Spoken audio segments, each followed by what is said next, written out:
Shalom Bapak Ibu Saudaraku yang dikasihi oleh Tuhan kita Yesus Kristus. Berjumpa kembali di dalam program seri pendalaman Alkitab. Bersama saya Billy Elia yang seperti biasa akan menemani saudara selama kurang lebih 10-30 menit ke depan, di mana saya akan mengajak Bapak Ibu Saudara untuk kita bersama-sama membaca dan merenungkan kebenaran firman Tuhan, perikop demi perikop dimulai dari Perjanjian Baru.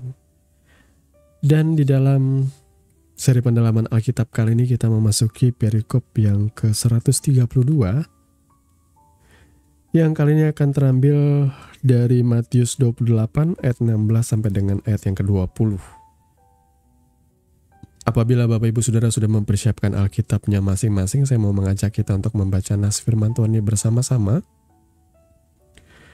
Matius 28 ayat 16 sampai 20 dengan judul perikop Perintah untuk memberitakan Injil. Dan ke-11 murid itu berangkat ke Galilea, ke bukit yang telah ditunjukkan Yesus kepada mereka.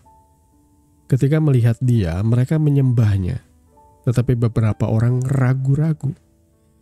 Yesus mendekati mereka dan berkata, "Kepadaku telah diberikan segala kuasa di sorga dan di bumi. Karena itu pergilah, jadikanlah semua bangsa muridku, dan baptislah mereka dalam nama Bapa dan Anak dan Roh Kudus. Dan ajarlah mereka melakukan segala sesuatu yang telah kuperintahkan kepadamu. Dan ketahuilah, aku menyertai kamu senantiasa sampai kepada akhir zaman." Amin. Sebelum kita merenungkan kebenaran firman ini, mari kita bersama-sama merendahkan hati dan berdoa. Bapa, di dalam nama Tuhan Yesus, Tuhan, kami mau bersama-sama bersaat teduh, merenungkan firman-Mu. Kami mohon Tuhan, tuntun sertai kami ya Bapa. Urapi hati dan pikiran kami, urapi telinga kami, supaya kami boleh mengerti apa yang menjadi maksud dan kehendak-Mu melalui kebenaran firman-Mu. Di dalam nama Tuhan Yesus kami berdoa. Amin. Bapak Ibu Saudaraku yang dikasihi oleh Tuhan kita Yesus Kristus, perikop 132 ini merupakan perikop terakhir ya dari Injil Matius. Ini akan sekaligus menjadi penutup pembacaan kita di sepanjang Injil Matius 1 sampai dengan 28-nya. Jadi buat Bapak Ibu Saudara yang mungkin ketinggalan atau mungkin baru pertama kali mendengarkan podcast renungan atau pendalaman Alkitab ini, saudara boleh mengulang. Saudara boleh melihat di playlist dari seri pendalaman Alkitab, di sana lengkap perikop 1 sampai dengan perikop yang ke-132 ini. Nah, setelah di perikop sebelumnya Yesus bangkit, kemudian para kepala atau imam-imam kepala ya, lebih tepatnya ya pemimpin-pemimpin agama itu membuat suatu berita palsu. Padahal saksi mata, yakni para prajurit, melihat ada malaikat Tuhan. Dan itu pintu penjara itu digelinding ya. Kenapa? Semakin banyak prajurit yang berjaga-jaga di situ, justru semakin membuktikan bahwa Yesus bangkit. Ya, seandainya tidak ada prajurit, tidak ada tentara yang berjaga-jaga, ya berarti ya benar kali ya, mayatnya dicuri oleh murid Yesus. Tapi kenyataannya, no, murid Yesus pun berpikir bahwa Yesus mati. Mereka tidak ada selera, tidak ada semangat untuk mau mencuri demi menegakkan janji Tuhan atau perkataan Yesus bahwa pada hari yang ketiga Dia akan bangkit. Ya, semua orang berpikir pesimis. Ya, Yesus sudahlah, pengharapan kita mati. Tapi kenyataannya nggak seperti itu. Yesus betul-betul bangkit. Semakin pemimpin agama, yakni imam-imam kepala, kemudian juga para anggota mahkamah agama Yahudi pada masa itu, semakin mereka berusaha untuk menggagalkan apa yang menjadi rencana Tuhan. Justru lewat itu Tuhan menyatakan kemuliaannya. Mereka kan menyuruh penjaga nih ya, berjaga-jaga di kubur Yesus yang dibuat dari sebuah bukit batu yang dilobangi menjadi sebuah goa seperti itu, dan di situ mayatnya ditaruh. Mereka meminta kepada Pilatus supaya diberikan penjaga-penjaga. Saya tidak tahu berapa banyak penjaganya, saya yakin ya lumayan banyak ya, karena mengantisipasi murid-murid yang datang untuk mencuri mayat itu. Tapi justru penjaga-penjaga itu yang melihat ada malaikat Tuhan, dan mereka juga melihat bagaimana malaikat itu menggoncangkan kubur itu sehingga batu penutupnya tergelinding, dan Yesus sudah tidak ada di sini. Dia diubahkan dalam sekejap dan hilang dari kubur itu. Yesus kemudian menampakkan diri kepada murid-muridnya. Ya, saudaraku ya. Dan akhirnya murid-muridnya pun percaya bahwa apa yang dikatakan Yesus benar. Di Injil lain dikatakan ada beberapa yang tidak yakin ya, seperti yang kita baca di sini juga. Ada beberapa yang masih ragu-ragu. Ketika Yesus menyatakan dirinya ke Galilea, ke bukit yang telah ditunjukkan Yesus. Ketika melihat dia, mereka menyembahnya, tetapi beberapa orang ragu-ragu. Ya jelaslah, secara logika mana ada orang yang bangkit di antara orang mati, saudaraku ya. Mungkin itu tidak ada dalam konsep mereka. Bagi orang Saduki percaya kebangkitan. Tapi ada orang-orang yang berpikir bahwa ya kita dikumpulkan dengan leluhur entah di mana, nggak tahu, saudaraku ya. Tidak ada konsep kebangkitan pada masa itu. Tapi Yesus bangkit dari maut, sesuai dengan apa yang dia katakan. Pada hari yang ketiga aku bangkit dari antara orang mati. Yesus kemudian mendekati mereka. Kepadaku telah diberikan segala kuasa di sorga dan di bumi. Kenapa Yesus berkata seperti itu, saudaraku ya? Ya, kalau bagi saya pribadi menerjemahkan apa yang Yesus katakan ini. Yesus kan adalah pribadi anak manusia ya. Ketika ia datang ke dunia, ia menjadi pribadi anak manusia.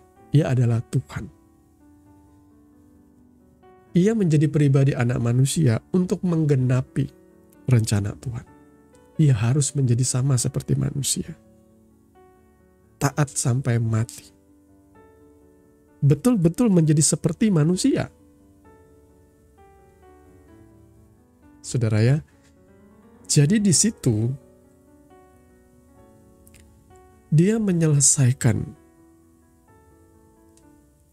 kemana Roh Kudus menuntun ia. Ia menyelesaikan setiap tugas itu sampai puncaknya. Ia harus mati di atas kayu salib. Dan ketika ia mati di atas kayu salib, segala kutuk dosa, ya, kemudian jerat maut, ya, apa istilahnya itu ya, ular itu ya, yang paling berbahaya kan bisanya ya, taringnya ya, itu dipatahkan. Senjatanya iblis yang terakhir, maut, itu dipatahkan. Karena yang menipu Adam dan Hawa kan iblis, saudara ya. Tuhan memberikan otoritas kepada manusia ketika manusia pertama kali menciptakan dunia ini. Tuhan menciptakan dunia ini, maksud saya, manusia itu diberikan otoritas untuk berkuasa atasnya. Nah, kemudian manusia ini ditipu oleh iblis. Pada waktu manusia itu ditipu oleh iblis, mau tidak mau, manusia itu akan menjadi hambanya. Jadi iblis itu mengambil alih otoritas atas dunia ini dari manusia.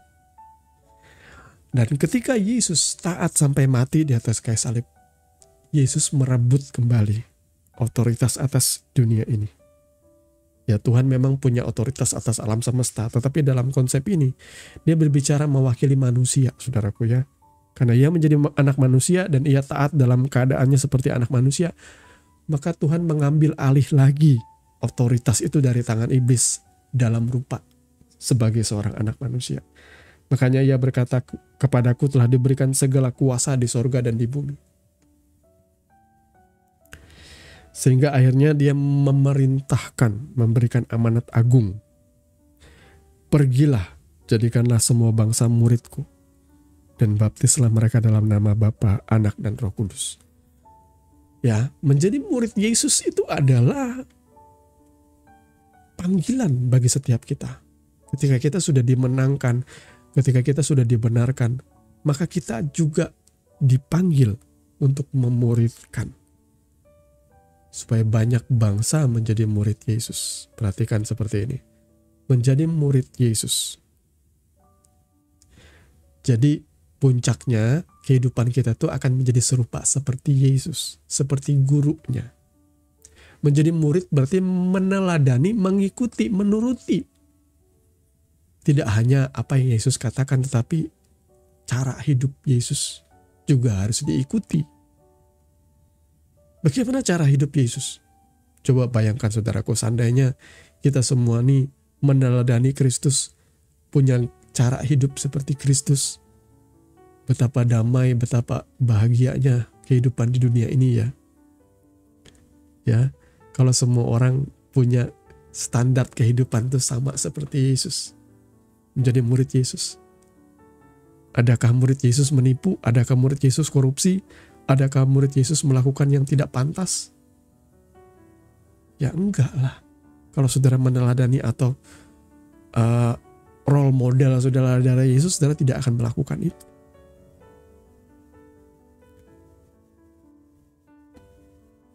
Menjadi murid Yesus lebih daripada sekedar menjadi Kristen. Banyak orang di luar kekristenan menggugat, Kristen itu agama bikinan Paulus. Karena sebelumnya tidak ada agama Kristen, adanya agama kami, dia katakan. Padahal fakta sejarahnya ya tidak ada.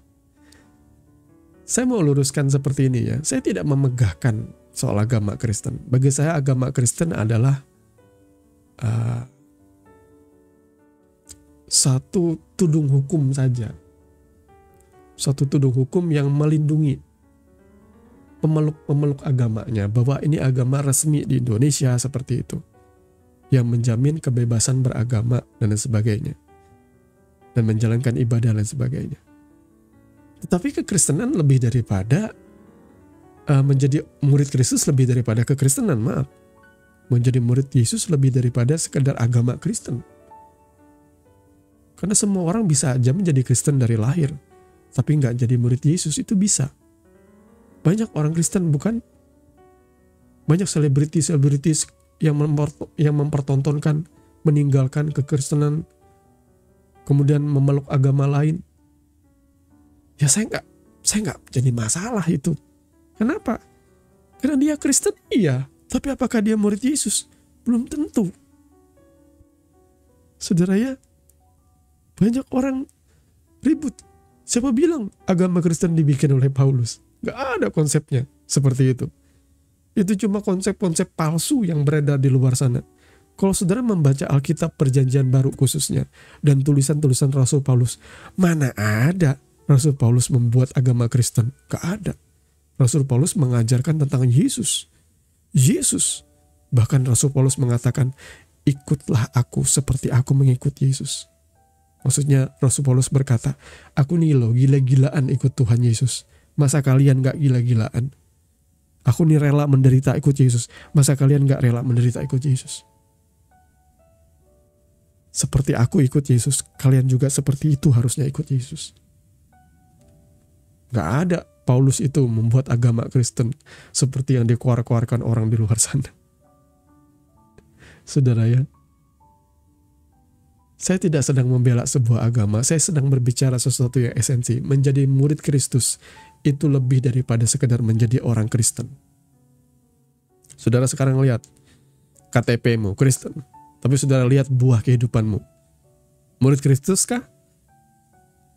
Kalau saudara adalah murid Kristus, maka kehidupanmu akan bersesuaian dengan kebenaran firman Tuhan. Akan cocok, akan mencerminkan itu semua.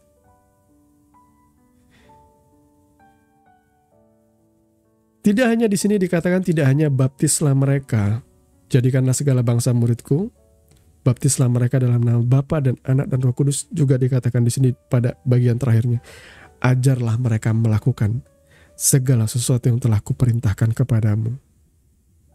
Ya, sekarang saudara lihat apa yang Tuhan perintahkan di dalam kitab suci kita ya, khususnya perjanjian baru. Banyak di situ yang Tuhan ajarkan. Kalau saudara bisa melakukan Matius 5 saja, khotbah Yesus di bukit itu, luar biasa saudaraku. Saudara sudah bukan jadi orang Kristen biasa. Saudara sudah jadi murid Yesus tuh. Lakukan Matius 5 aja. Gimana kalau saudara melakukan seluruh bagian dari Injil itu, Matius, Markus, Lukas, Yohanes, yang saling back to back, yang saling melengkapi. Ajarlah mereka melakukan segala sesuatu yang aku ajarkan kepadamu. Dan satu janji Tuhan, dan ketahuilah, aku menyertai kamu senantiasa sampai kepada akhir zaman. Ketika ia mengucapkan ini, Yesus kemudian terangkat ke surga. Bagaimana dia menyertai kita? 10 hari kemudian kalau tidak salah ya, pada hari Pentakosta, Roh Kudus turun dalam rupa burung merpati, dalam rupa lidah-lidah api, Kemudian ia memenuhi murid-murid itu. Dan dari murid-murid itu, lidah-lidah api itu kemudian diimpartasikan. Istilahnya tuh orang-orang lain pun menerima roh itu. Terutama mereka, khususnya mereka yang mau percaya kepada Yesus, mereka akan menerima Roh Kudus. Kenapa banyak orang di luar sana yang berusaha mengupas Alkitab orang Kristen dan mereka tetap bebal, mereka tetap bodoh? Karena tidak ada Roh Kudus. Mereka hanya menggunakan asumsi pikiran mereka yang terbatas. Akhirnya mereka timbul dalam yang namanya logical fallacy. Kesalahan dalam mengartikan atau kesalahan di dalam menerjemahkan apa makna sejati dari firman Tuhan. Logical fallacy semua. Gagal. Salah. Dan saya tidak ingin itu terjadi dalam hidup saudara. Saya dulu ya, sebelum percaya kepada Yesus sungguh-sungguh, maksudnya saya sudah jadi Kristen, tapi saya belum menjadi sungguh-sungguh percaya kepada Yesus, saudaraku ya. Saya baca Alkitab itu, saya logikakan. Tetapi logika saya kan aneh, logika saya itu dari dunia ini, nggak masuk. Tapi ketika saya percaya kepada Yesus, dan Yesus mencurahkan rohnya dalam hidup saya, saat itulah seperti ada penerjemah ya, karena memang hanya Roh Kudus lah bisa dibilang sebagai guide-nya. Kalau orang jalan-jalan berwisata entah ke Thailand atau ke Singapura atau ke negara-negara lain dan saudara pakai jasa tour guide, dia tentu tahu mau pergi kemana, mau jalan kemana. Saudara nggak bakal nyasar bersama dengan tour guide yang menguasai bidangnya. Seperti itu juga kalau saudara mau memahami kebenaran firman Tuhan, kitab sucinya orang Kristen, tanpa saudara punya guide yang sejati, penuntun saudara yang sejati, penolong yang sejati, yakni Roh Kudus, saudara nggak akan pernah bisa paham kitab suci saudara. Yang muncul ialah pikiran-pikiranmu. Makanya ada orang seperti Donditan, Zuma, siapalah di situ di luar sana yang koar-koar tahu tentang kekristenan. Tapi ketika saya dengar mereka ngomong, aduh, semuanya hanyalah asumsi pribadi. Tidak ada yang namanya rahasia ilahi di dalamnya, tuh gak ada. Semuanya tuh hampa, kering, kosong. Tidak ada kehidupan dari ucapan mereka. Mereka bisa mengucapkan firman, isi Alkitab, ayat firman, tapi tidak ada powernya, tidak ada kekuatan ilahi di dalamnya. Karena tidak ada Roh Kudus dalam hidup mereka. Jadi Bapak Ibu Saudaraku yang dikasihi oleh Tuhan kita Yesus Kristus, mari dalam rangkaian pembacaan Alkitab kita, dan Injil Matius sudah berakhir di kesempatan kali ini dari perikop 132. Kami berharap Bapak Ibu Saudara boleh merasapi dengan sungguh-sungguh dan bersyukur atas setiap panggilan hidup saudara. Atas setiap perjalanan saudara bersama Tuhan. Saudara bersyukur saudara memiliki Allah yang hidup, yang berkuasa, yang mengasihi hidup saudara, yang rela mati di atas kayu salib dan menyatakan karyanya di tengah-tengah kehidupan orang percaya. Tuhan kiranya memberkati kehidupan kita sekalian, dan kita akan berjumpa kembali di dalam perikop yang berikutnya memasuki Injil Markus. Dan saya mau mengajak kita untuk bersama-sama menundukkan kepala dan berdoa untuk meresponi kebenaran firman Tuhan yang sudah kita renungkan. Bapa, di dalam nama Tuhan Yesus kami mengucap syukur untuk kebenaran firman. Dan kami percaya Tuhan sudah menolong kami untuk kami boleh memahami apa yang menjadi esensi, apa yang menjadi hakikat sejati dari pesan-Mu Tuhan. Kami bersyukur Tuhan Yesus sudah mati di atas kayu salib dan menyatakan kemuliaannya melalui kebangkitannya. Sehingga dalam kuasa kebangkitan itu kami memiliki pengharapan. Kami tidak takut dengan maut. Kami tidak takut lagi dengan kematian. Karena kami percaya ketika kami mati bersama Kristus, kami pun akan dibangkitkan bersama dengan Kristus. Dan kuasa kebangkitan itu bekerja dalam hidup kami, menuntun kami hari demi hari menjadi murid-muridnya yang sejati, yang menyatakan Kristus, yang menyatakan kuasa firman-Nya, yang menyatakan kebenarannya dalam kehidupan kami hari lepas hari. Terpujilah nama-Mu Bapa kekal selama-lamanya. Di dalam nama Tuhan Yesus kami mengucap syukur. Haleluya. Amin. Bapak Ibu Saudara yang dikasihi oleh Tuhan kita Yesus Kristus, kita sudah sampai di penghujung program seri pendalaman Alkitab. Terima kasih untuk kesetiaan saudara untuk mengikuti channel ini dan mengikuti setiap renungan demi renungan di mana saudara boleh bertumbuh. Mungkin ada pengulangan-pengulangan yang saya lakukan dan semuanya baik dengan bertujuan untuk semakin memperkuat kebenaran firman itu melekat di dalam hati dan pikiran kita. Sampai bertemu lagi di dalam seri pendalaman Alkitab yang berikutnya. Di dalam perikop yang ke-133 kita akan memasuki Injil Markus, saudaraku ya. Saya percaya saudara tetap memiliki rasa haus dan lapar akan kebenaran. Akhirnya saya Billy Elia pamit. Kiranya kasih karunia oleh Tuhan kita Yesus Kristus berlimpah dalam kehidupan saudara senantiasa. Shalom.